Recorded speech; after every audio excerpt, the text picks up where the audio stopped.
Astrologer Ramakrishna Ghosh. আমার এই channel অর্থাৎ অ্যাস্ট্রোলজার রামকৃষ্ণ ঘোষ চ্যানেলের পক্ষ থেকে জানাই আপনাদের সকলকেই স্বাগত। আশা করি ঈশ্বরের কৃপায় আপনারা সকলেই ভালো আছেন। আমি বার্ষিক রাশিফল মেষ রাশির 2025 সাল কেমন যাবে সেটা নিয়ে আলোচনা করছি। আর কয়েক মাস পরেই কিন্তু 2025। অগ্রিম আপনাদেরকে জানাই ইংরাজি বর্ষের প্রীতি, শুভেচ্ছা, আন্তরিক অভিনন্দন ও এক আকাশ মিষ্টি ভালোবাসা। Happy new year 2025 in advance.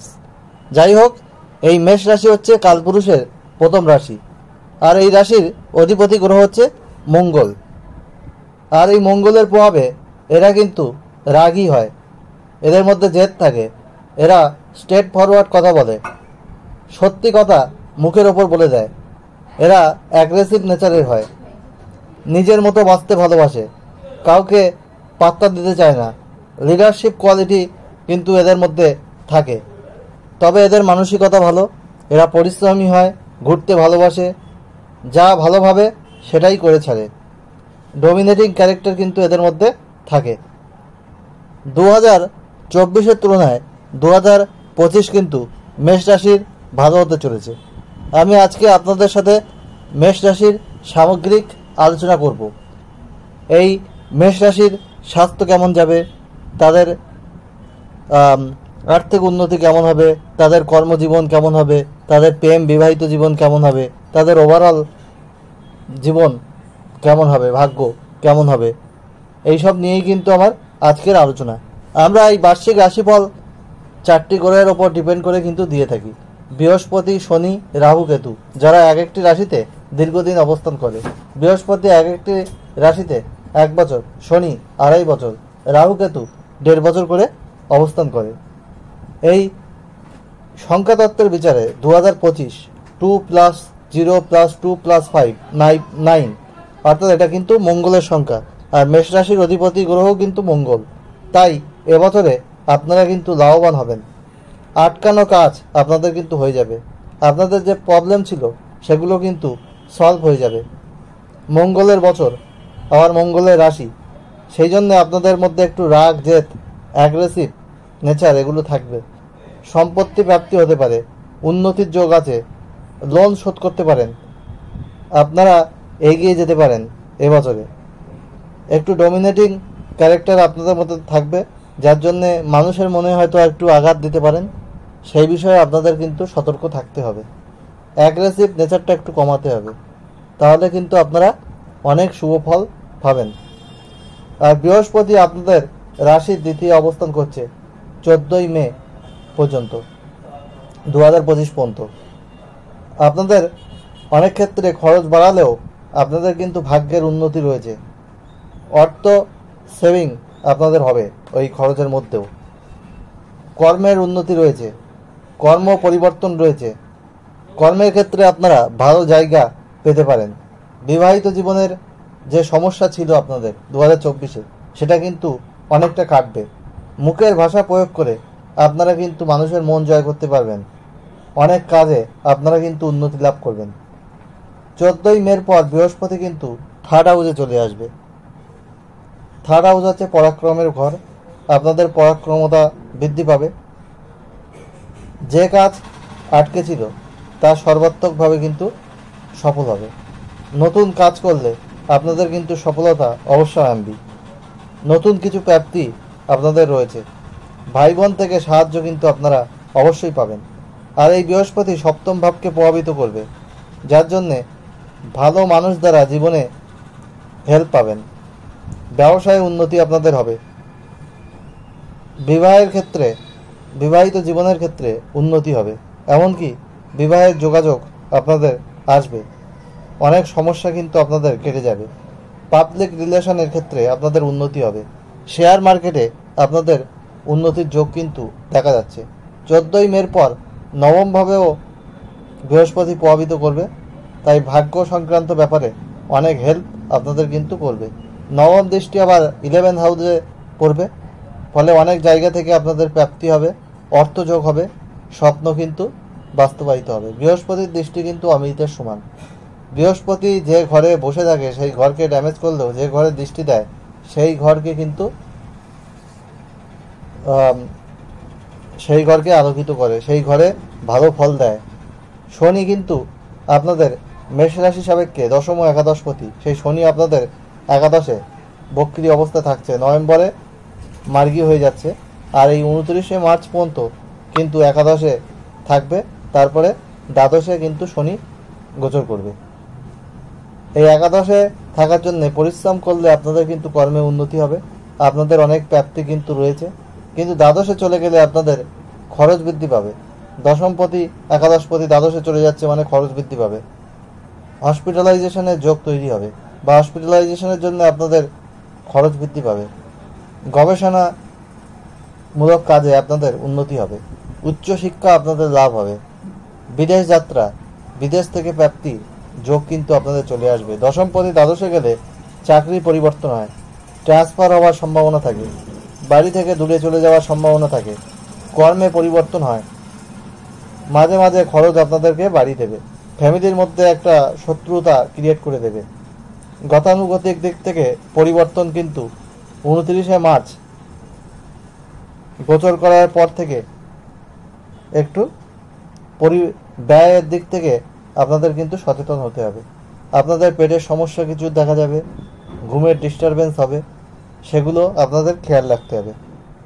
Rahu Ketu আপনাদের দ্বাদশ ও ষষ্ঠে অবস্থান করছে, ফলে আপনাদের খরচ যেমন রয়েছে, শত্রুতা হবে, আপনাদের একটু জ্ঞাতি শত্রুতা দেখা যাবে, বাড়িতে কিছু ঝামেলা হবে, গোপন শত্রুতা আপনাদের জীবনে একটু প্রবলেম ক্রিয়েট করবে। এগুলো হচ্ছে নেগেটিভ ফল।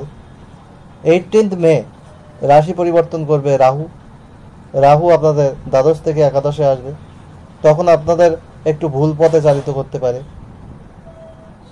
বৃহস্পতির সপ্তম এর দৃষ্টির জন্যে কিছুটা আপনারা কিন্তু রেহাই পাবেন। 11th হাউস এ রাহু আসবে। রাহু হচ্ছে 3rd হাউস, 11th হাউস, দশম ঘর, ষষ্ঠ ঘর, এইসব ঘরে কিন্তু ভালো ফল দেয়। এই 11th হাউসে এলে আপনাদের কিন্তু ফাটকা লাভ হবে, হঠাৎ উন্নতি হবে, শেয়ার মার্কেটে উন্নতি হবে, মাঝে মাঝে আপনাদের প্রাপ্তি যোগ কিন্তু আসবে। তবে আপনার বাচ্চাটে রাহু যদি ভালো অবস্থায় থাকে তাহলে 11 হাউস এর ফল কিন্তু পজিটিভ হবে। পেটের সমস্যায় আপনাদের একটু ভোগার যোগ আছে। কেতু আপনাদের ষষ্ঠে রয়েছে, আর এই কেতু আপনাদের 18ই মে কিন্তু পঞ্চমে গোচর করবে। হঠাৎ হঠাৎ করে প্রাপ্তির যোগ, বুদ্ধির ইমপ্লিমেন্টেশন কিন্তু নষ্ট করে দেবে। কেতু পঞ্চমে থাকবে, একটু বুদ্ধিনাশ ঘটাবে, অধৈর্য করে তুলবে, পেটের সমস্যা তৈরি করবে, ভুল মানুষ দ্বারা আপনাদের প্রভাবিত করবে। সন্তানদের ক্ষেত্রে আপনাদের যত্নশীল হতে হবে। সন্তান আপনাদের অবাধ্য হয়ে যেতে পারে, তাদের পড়াশোনায় ডিস্টারবেন্স আসতে পারে, প্রেমের জায়গায় কিছু ক্ষতি কিন্তু হতে পারে, গুপ্ত প্রেম আসবে এবং সেই প্রেমের ক্ষেত্রে কিন্তু কিছু সমস্যা আপনাদের কিন্তু ক্রিয়েট করবে। এগুলো কিন্তু দেখা যায়। আর 2024 যতটা ভালো কাটেনি, 2025 তার থেকে অনেক বেশি ভালো হবে। তবে বার্থ চার্ট সম্পূর্ণ গ্রহ দ্বারা নিয়ন্ত্রিত। আপনাদের নিখুঁত বিচারের জন্য ব্যক্তিগত জন্মছক বিচার করার প্রয়োজন রয়েছে। যদিও এটা একটা ওভারঅল আলোচনা, এই আলোচনাকে আপনারা সাথী করে এগিয়ে চলতে পারেন এবং ব্যক্তিগত জন্মছক আপনাদের বিশ্লেষণ করতে হবে। মঙ্গল কিন্তু প্রভাবিত বছর এটা। মঙ্গল হচ্ছে সাহসের প্রতীক। বড় বড় সেনাপতি, বড় বড় যোদ্ধা, তাদের কিন্তু মঙ্গল খুব ভালো থাকে। পরিশ্রম করলে অনেক সফলতা আপনাদের কিন্তু আসবে। আর আপনারা এই বছর আপনাদের কিন্তু বিবাহের যোগ আসবে, অনেক সুযোগ সুবিধা কিন্তু ক্রিয়েট করে দেবে, ব্যবসায় উন্নতি হবে, নতুন প্রেমে আপনারা পড়তে পারেন, আপনাদের ভাগ্যের ক্ষেত্রে উন্নতি হবে, আর্থিক জায়গায় উন্নতি হবে। আর শনি যখন দ্বাদশে যাবে তখন একটু ব্যয় বাড়িয়ে দেবে, সাংসারিক কিছু ঝামেলা চলে আসবে, অহেতুক সমস্যা আসবে। কেতু পঞ্চমে এলে আপনাদের সন্তানের ক্ষেত্রে কিছু সমস্যা আসবে, সন্তানের পড়াশোনার জায়গায় কিছু ক্ষতি হবে। তাই মঙ্গল জন্মছকে যদি ভালো থাকে তাহলে ভালো ফল দিতে বাধ্য, কিন্তু খারাপ থাকলে নিজেদের ভাই বোনেদের মধ্যে ঝগড়া হবে, আইনি ঝঞ্ঝাট ঝামেলা আপনাদের জীবনে আসতে পারে, সম্পত্তিজনিত কোনো ঝামেলা আসতে পারে, পুলিশি ঝামেলা আসতে পারে। হনুমান চাল্লিশা প্রতিদিন আপনারা পাঠ করুন, আর না হলে মঙ্গলবার পাঠ করুন, আর মঙ্গলের বীজ মন্ত্র প্রতিদিন পাঠ করবেন। মঙ্গলের বীজ মন্ত্র ওম ক্রাং ক্রিং ক্রোম স ভোমায় নমঃ 108 বার। আর আপনারা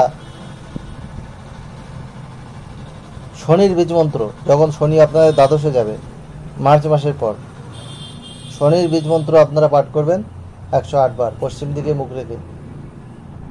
ওম প্রাম প্রিম প্রম স শনিশ্চরায় নমঃ। এই মন্ত্রটি খোলা আকাশের নিচে করলে ভালো হয়। আর আপনারা মেষ রাশির মানুষ লাল, নীল, আকাশি, ক্রিম, হলুদ, সোনালি, গোলাপি রং বেশি ব্যবহার করবেন। সাদা, সবুজ, কালো, ধূসর এইসব রং কম ব্যবহার করবেন, তাহলে আপনাদের পজিটিভিটি কিন্তু অনেক বাড়বে। 2025 নতুন বছর আপনাদের জীবন সুখ সমৃদ্ধি আনন্দে ভরে উঠুক, ঈশ্বরের কাছে এই প্রার্থনা করছি। আর একটা কোশ্চেন আপনারা হোয়াটসঅ্যাপে আমাকে ফ্রি অফ কস্টে করতে পারেন, তাড়াহুড়ো করলে হবে না, ফার্স্ট কাম ফার্স্ট সার্ভ হয়েছে, আমি রিপ্লাই দিয়ে দেবো। আর আমার থেকে ফুল হরোস্কোপ করিয়ে নিতে পারেন। ফুল হরোস্কোপ খুব কম পয়সায় করি, অন্য অ্যাস্ট্রোলজার যা ভিজিট নেয় তার 5 ভাগের 1 ভাগ ভিজিটে এই সার্ভিস আমি প্রোভাইড করি, এবং ডিটেল অ্যানালিসিস করি, হ্যান্ড রিটেন রিপোর্ট আপনাদেরকে দিই। হোয়াটসঅ্যাপে করলে আপনাদের প্রথমে হোয়াটসঅ্যাপে ডিসকাস করব, তারপরে হ্যান্ড রিটেন রিপোর্ট তৈরি করে স্ক্যান করে আপনাদের পিডিএফ করে হোয়াটসঅ্যাপে পাঠিয়ে দেবো। আর চেম্বারে আসতে পারেন, আপনাদের 1 ঘন্টা সময় নিয়ে আসতে হবে, আপনাদের সামনে বসে আমি হ্যান্ড রিটেন রিপোর্ট তৈরি করব অ্যানালাইজ করে।